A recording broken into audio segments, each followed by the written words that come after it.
des révélations importantes sur les biens, les comptes bancaires, les biens immobiliers et l'argent caché par certains dirigeants algériens du régime actuel sur le territoire français. Mohamed Sifawi affirme et accuse Abdelmajid Tebboune de posséder, d'accuse les enfants, les deux fils d'Abdelmajid Tebboune de posséder des comptes bancaires en France. Deux enquêtes sur des civils et sur des militaires. La première enquête sur des civils, la deuxième enquête sur des militaires, dans laquelle il donne des noms. Ce qui m'intrigue, c'est le silence officiel du régime algérien. Pourquoi vous ne déposez pas plainte? Pourquoi le régime algérien ne dépose pas plainte contre Mohamed Sifawi? C'est simple, exiger des preuves de ce qu'il avance.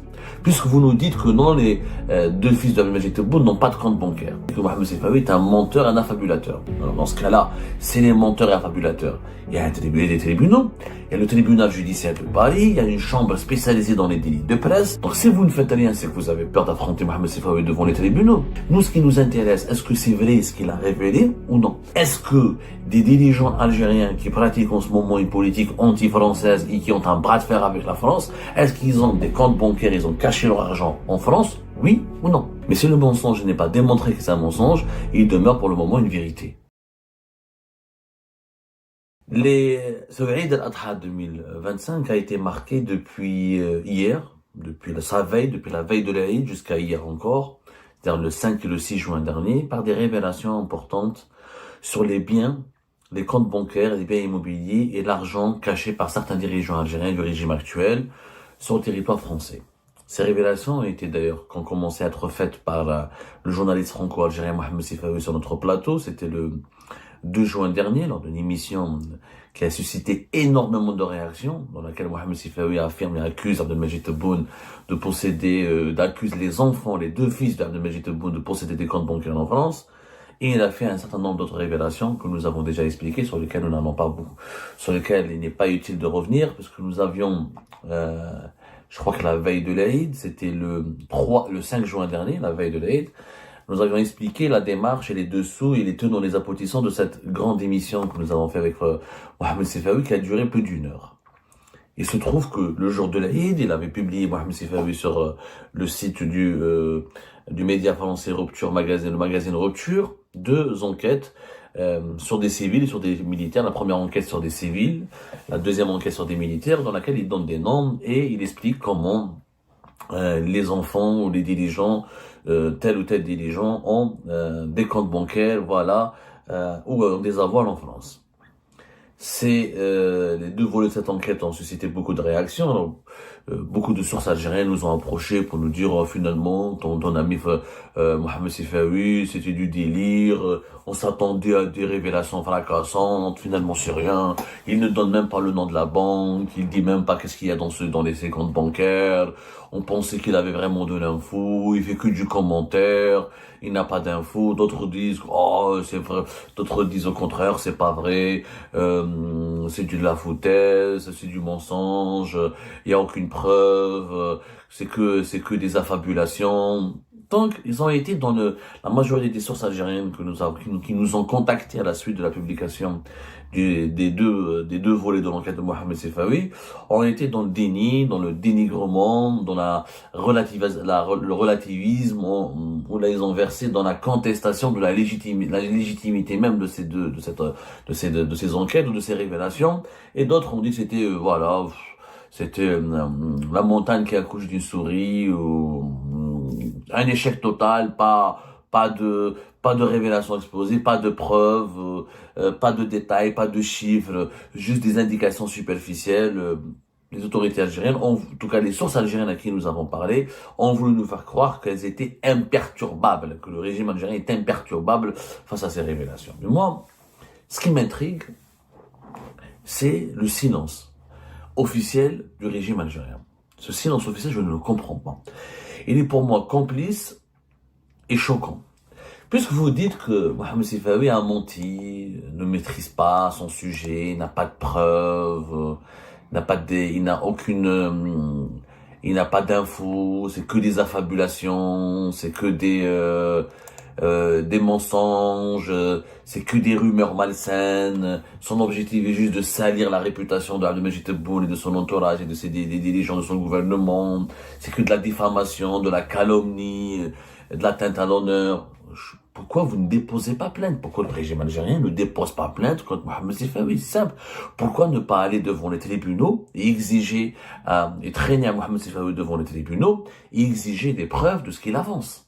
Puisque vous nous dites que non, les deux fils d'Abdelmajid Tebboune n'ont pas de compte bancaire et qu'ils n'ont pas d'argent caché en France et qu'ils n'ont pas de fortune cachée en France et qu'ils n'ont jamais enfreint la réglementation algérienne, etc. et que Mohamed Sifawi est un menteur, un affabulateur. Alors dans ce cas-là, c'est les menteurs et affabulateurs.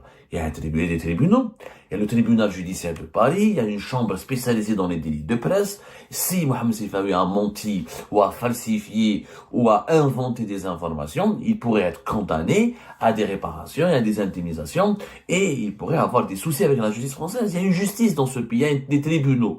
Je ne comprends pas, moi par exemple, l'ambassade d'Algérie paye un grand cabinet d'avocats contre moi pour me poursuivre en justice pour diffamation, calomnie, etc., dans deux affaires distinctes. Alors, puisque l'ambassade, parce que quand je pose cette question à des sources algériennes, ils me disent, mais non, c'est pas Abdelmajid Tebboune ou Chengriha ou des dirigeants algériens qui vont se rabaisser à déposer plainte. Ce n'est pas Boualem. Les dirigeants algériens ne vont pas se rabaisser à déposer plainte. D'abord, les dirigeants algériens ont déjà déposé plainte contre les médias français, contre les opposants algériens établis à l'étranger, dont je suis la preuve.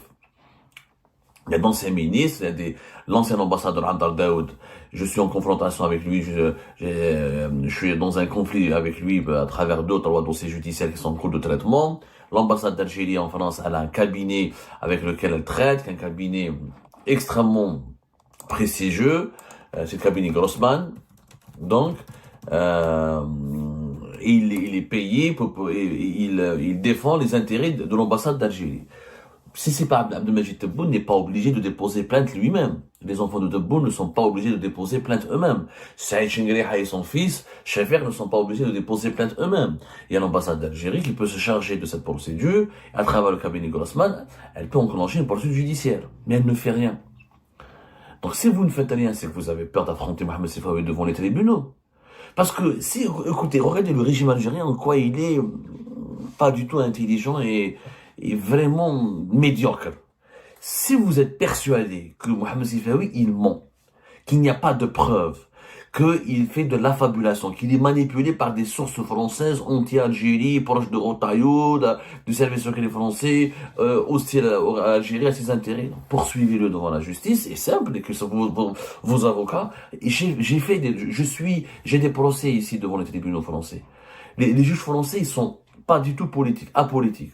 Vous dites que les dirigeants algériens sont voleurs, les juges vont dire, donnez-nous les preuves. En France, dans les affaires de diffamation, il y a l'élément de la bonne foi et les preuves matérielles. Un journaliste, s'il n'est pas de bonne foi quand il fait son article, et s'il n'a pas de preuves pour affirmer ce qu'il affirme dans son article, il va être condamné.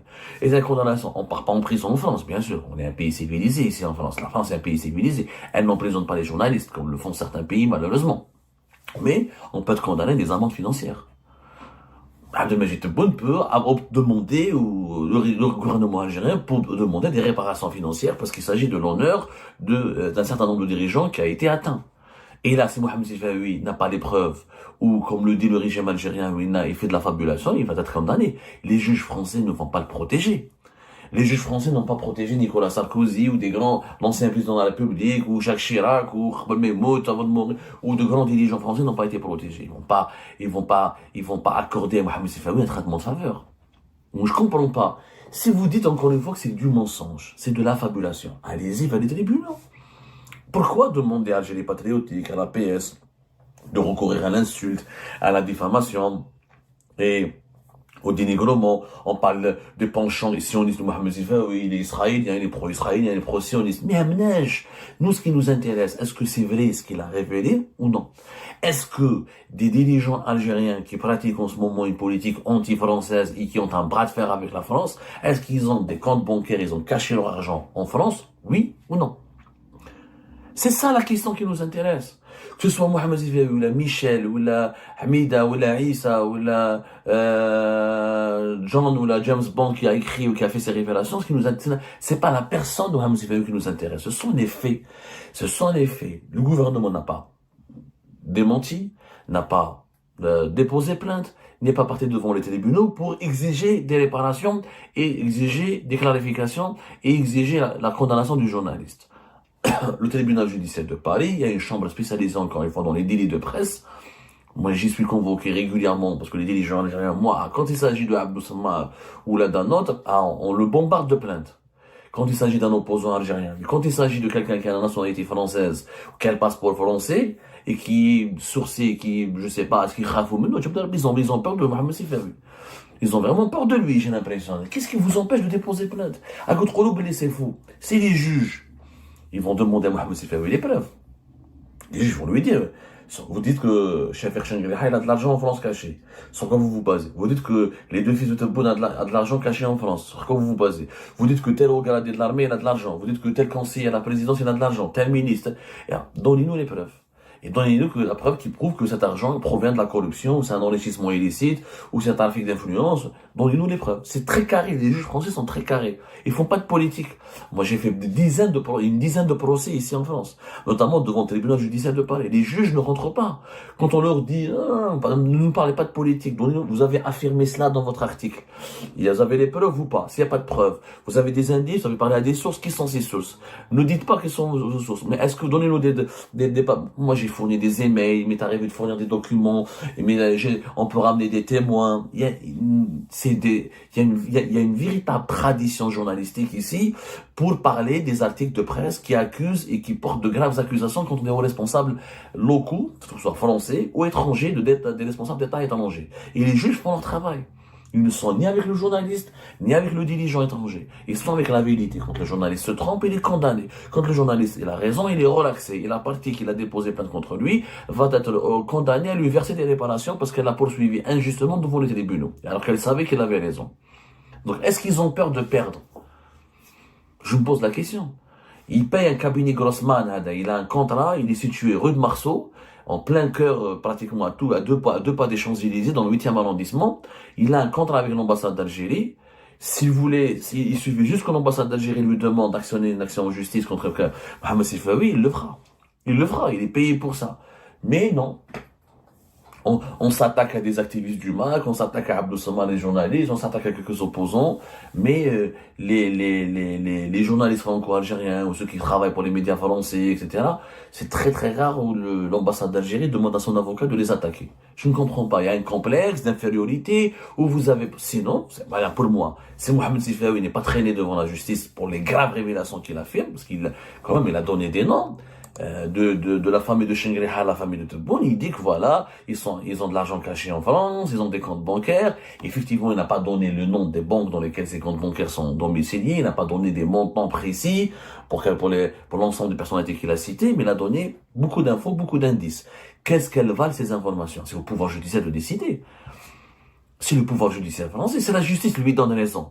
Si au bout d'un procès, la justice lui donne raison, ça veut dire qu'il a fait un bon travail, qu'il est dans la vérité. Si elle lui donne tort, ça veut dire qu'effectivement, c'est de la fabulation, c'est du mensonge. Mais dans les deux cas, il n'y a que la justice qui peut trancher. Et la justice française, elle a les outils nécessaires pour trancher. Je ne comprends pas pourquoi les dirigeants algériens ne veulent pas aller devant les tribunaux. Qu'est-ce qui se passe?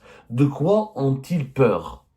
De quoi ont-ils peur? Et là, cette passivité des autorités algériennes face à ces révélations très détaillées, alors dans l'affaire MDZ, le gouvernement algérien a réagi, dans l'affaire des migrants et des critiques de Bruno Retailleau, le gouvernement algérien a réagi, dans l'affaire contre l'AFP ou contre certains médias publics, dans l'affaire de France 2, quand ils ont fait des documentaires sur l'Algérie, le gouvernement algérien a réagi, mais face à ces graves accusations de Mohamed Sifawi, le gouvernement algérien ne veut pas réagir. Pourquoi? Parce qu'il méprise le personnage.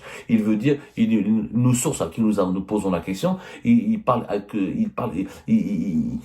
qu'avec du mépris à l'égard de Mohamed Sifawi. On s'en fout de Mohamed Sifawi, mais ce qui nous intéresse, c'est l'info. Est-ce qu'elle est vraie ou non? Est-ce qu'elle est fondée ou non? Est-ce qu'il y a des dirigeants algériens qui ont continué de cacher leur argent en France et d'entretenir d'entretenir des avoirs immobiliers et bancaires en France alors qu'ils sont impliqués, engagés dans un grand bras de fer, dans un terrible, très violent bras de fer diplomatique et géopolitique avec la France. C'est ça les questions qui nous intéressent. Et d'où vient cet argent qui était caché en France? C'est ça les questions qui nous intéressent. Malheureusement, visiblement, le gouvernement algérien, le régime actuel ne veut pas répondre à ces questions. Il ne veut pas. Il est dans le déni, il est dans l'insulte, il est dans l'invective, il est dans l'injure. Ça, c'est la défense du faible. Ça, c'est la défense des faibles. Les forts Il recourt à la justice, il demande des preuves, et il donne des arguments, et il démontre que le mensonge est un mensonge. Mais si le mensonge n'est pas démontré que c'est un mensonge, il demeure pour le moment une vérité. Et ben voilà, c'est la fin de cette vidéo. Je vous remercie toutes et tous, comme d'habitude, pour avoir suivi la vidéo jusqu'à la fin. N'oubliez pas de nous laisser vos commentaires et vos réactions sur le sujet de cette vidéo et de partager le contenu si ça vous intéresse. Et je tiens toujours à remercier nos abonnés et les personnes qui réagissent de façon régulière sur nos vidéos et qui nous suivent et qui nous laissent des commentaires.